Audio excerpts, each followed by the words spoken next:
Good morning. Hello, everyone. Welcome back to the channel. Today, we're diving into the most important news stories of the day from the United States and around the world. So grab a coffee, sit back, and let's get started with today's top headlines.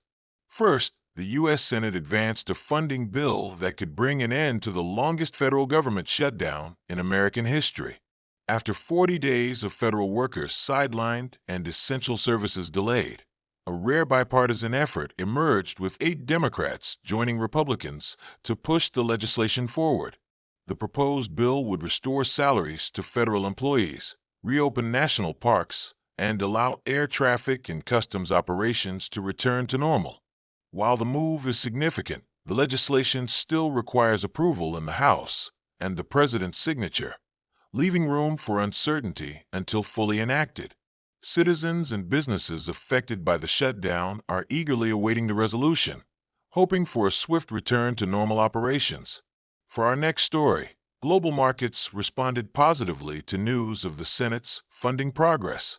Shares in the United States and Europe rose as investors interpreted the development as a sign of potential economic stability. The Dow Jones Industrial Average and S&P 500 showed gains of 0.8% and 0.9% respectively on Monday, while the U.S. dollar dipped slightly against major currencies.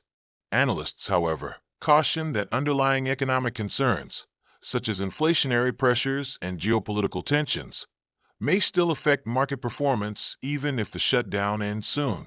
Moving on, a coalition of 11 human rights organizations has urged the U.S. government to emphasize Saudi Arabia's rights record during Crown Prince Mohammed bin Salman's upcoming state visit. The group stressed that issues such as the unresolved murder of journalist Jamal Khashoggi and ongoing political detentions should remain a priority in diplomatic discussions.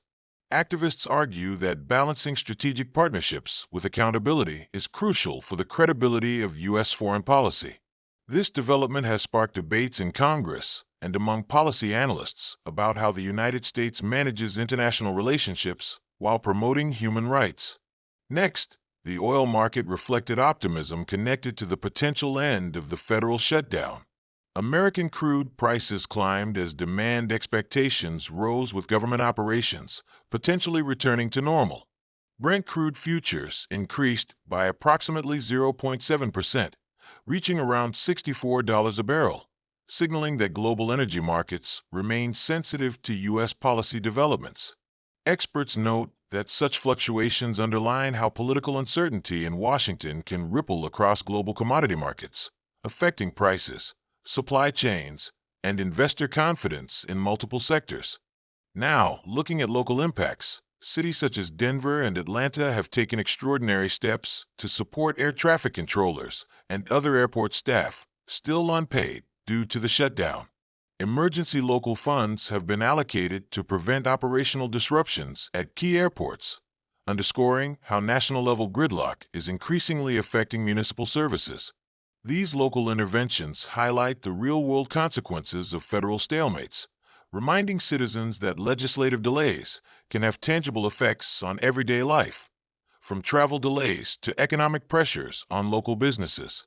Next, in healthcare news, the Centers for Disease Control and Prevention (CDC) reported an increase in influenza cases across several U.S. states, prompting warnings to hospitals and clinics to prepare for a higher-than-average flu season. Health officials stressed the importance of vaccination, especially for vulnerable populations such as the elderly and children. The uptick in cases is partly attributed to colder weather patterns and waning immunity following recent mild flu seasons. Public health authorities continue to monitor the situation closely to prevent widespread outbreaks.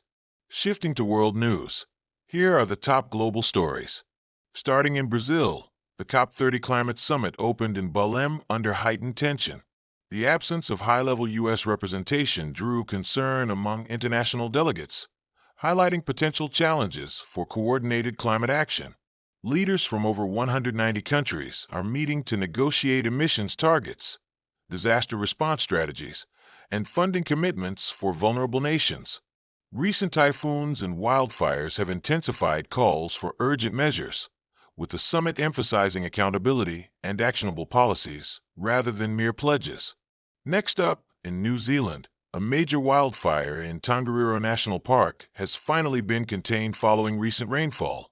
The fire scorched over 2,500 hectares of protected land, prompting large-scale evacuations and emergency responses. Fortunately, officials confirmed no residential structures were damaged, marking a rare positive outcome. The incident underscores the increasing frequency of extreme weather events linked to climate change, and authorities continue to assess ecological impacts on local wildlife and vegetation. Moving on, Russian Defense Secretary Sergei Shoigu visited Egypt with a delegation of senior military and nuclear officials for high-level strategic discussions. The visit is seen as a move to strengthen Russia's influence in the Middle East and North Africa, focusing on arms agreements, joint training, and nuclear cooperation. Observers note that this reflects shifting global alliances and raises questions about future diplomatic alignments, regional security, and economic ties in the context of ongoing geopolitical tensions. In Italy, southern regions have been hit by unprecedented rainfall, causing flooding and forcing evacuations in multiple communities. Infrastructure damage has been extensive, with roads washed out, homes damaged, and emergency services stretched thin. Authorities warn of further rainfall in the coming days, urging residents to remain vigilant. Climate experts point to such extreme events as evidence of changing weather patterns, emphasizing the immediate need for adaptive strategies in vulnerable regions. Finally, in the United Kingdom, BBC Director General Tim Davie resigned following intense criticism over the broadcaster's editing of former U.S. President Donald Trump's speech. The leadership change at one of the world's most trusted media organizations has sparked debate over journalistic standards, editorial independence, and accountability in the digital age. Media analysts suggest that this shakeup could influence broader media practices, highlighting the tension between news reporting, political scrutiny, and public trust in global news outlets. That's all for today's news, folks.